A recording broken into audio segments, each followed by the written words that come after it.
গত মঙ্গলবার প্রশাসনে বড় ধরনের রদবদল হয়েছে। ৬টি সচিব পদে দপ্তর পরিবর্তন হয়েছে। একজন পদোন্নতি পেয়েছেন, একজন সিনিয়র সচিব পদে পদোন্নতি পেয়েছেন। গুরুত্বপূর্ণ এই রদবদল নিয়ে সচিবালয়ে এখন ব্যাপক আলাপ আলোচনা চলছে।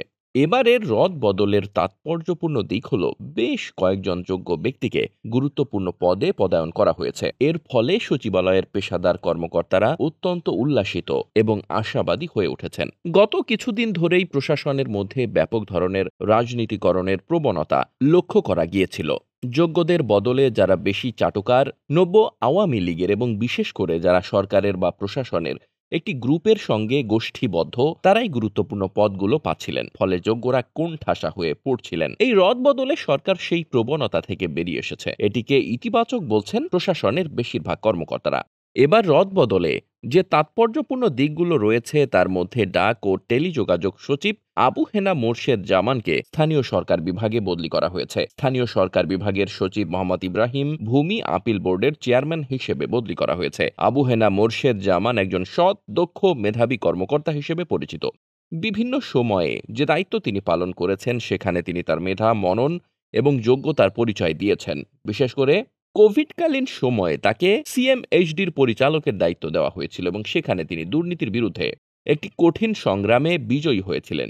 কিন্তু তার মতো মেধাবীকে ডাক ও টেলিযোগাযোগের মতো অপেক্ষাকৃত অগুরুত্বপূর্ণ মন্ত্রণালয়ে রাখা হয়েছিল দীর্ঘদিন। এবার তাকে স্থানীয় সরকার বিভাগের মতো গুরুত্বপূর্ণ এবং স্পর্শকাতর মন্ত্রণালয়ে বদলি করা হয়েছে। এছাড়াও পার্বত্য চট্টগ্রাম বিষয়ক মন্ত্রণালয়ের সিনিয়র সচিব মশিউর রহমানকে স্বরাষ্ট্র মন্ত্রণালয়ের সুরক্ষা বিভাগে বদলি করা হয়েছে। এটিও একটি ইতিবাচক দিক হিসেবে বিবেচনা করা হচ্ছে। মশিউর রহমান একজন মেধাবী এবং পেশাদার আমলা হিসেবে সুপরিচিত, কিন্তু পার্বত্য চট্টগ্রামের মতো একটি অগুরুত্বপূর্ণ মন্ত্রণালয়ে তিনি বেশ কিছুদিন ছিলেন। এছাড়াও যে রদবদলগুলো হয়েছে তাতে একটি জিনিস অত্যন্ত তাৎপর্যপূর্ণ, আর তা হলো মেধাবী কর্মকর্তারা ভালো জায়গাগুলো পাচ্ছেন।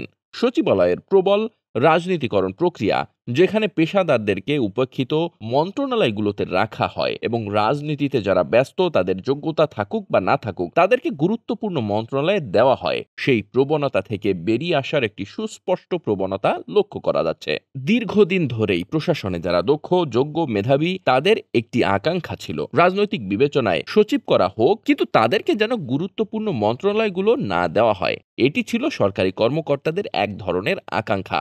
অনেক দেরিতে হলেও সরকার সেই আকাঙ্ক্ষার জায়গাটিতে মনোযোগ দিয়েছেন। এর ফলে সরকারের মধ্যেও একটি মেরুকরণের প্রবণতা লক্ষ্য করা যায় বলে মনে করেন সংশ্লিষ্টরা। তারা মনে করেন সরকার এখন দেশের অর্থনৈতিক সংকট সহ অন্যান্য সংকটগুলো মোকাবেলা করতে চায়, প্রশাসনের স্বচ্ছতা এবং জবাবদিহিতা নিশ্চিত করতে চায়। সবচেয়ে বড় কথা হলো একটি দক্ষ, কর্মক্ষম প্রশাসনকে ঢেলে সাজাতে চায়। তারই বার্তা দেওয়া হয়েছে এই রদবদলের মধ্যে।